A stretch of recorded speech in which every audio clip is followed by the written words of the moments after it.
Serio, nu smäller det, nu smäller det, nu smäller det. Scheiße, geh weg, geh weg!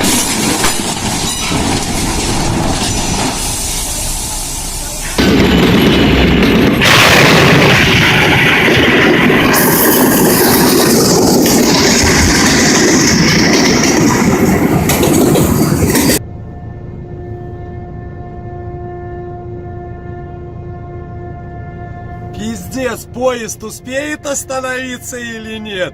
Нихуя, пацаны, смотрите, ДТП нахуй. Нахуй. Пиздец, вот это прикол, блядь, ебануться. Scheiße, geh weg, geh weg!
Alright.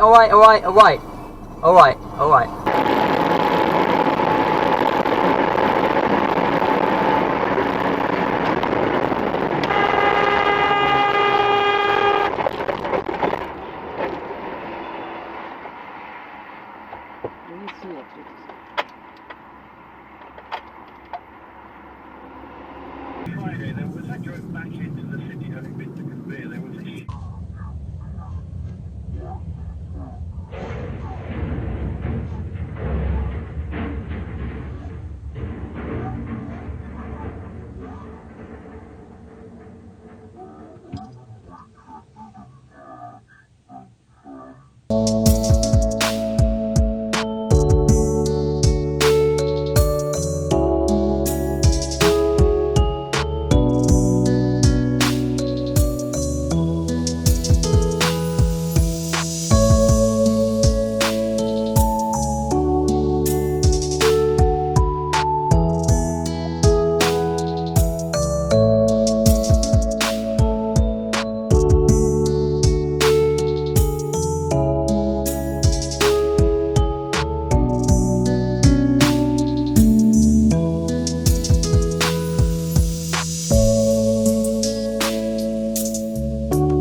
Ostateczne rozdzielenie się człowieka i szympansa miało miejsce 5,5 miliona lat temu. Słuchajcie, jak ten czas pogania. A wydawało się, że jeszcze wczoraj byliśmy z szympansem razem. Więc spojrzałbyś sobie na dżunglę, zobaczyłbyś człowieka i byś powiedział, kurde, szympans. Tak było. Piękne, niewinne czasy dzieciństwa człowieka, kiedy jedynym naszym problemem było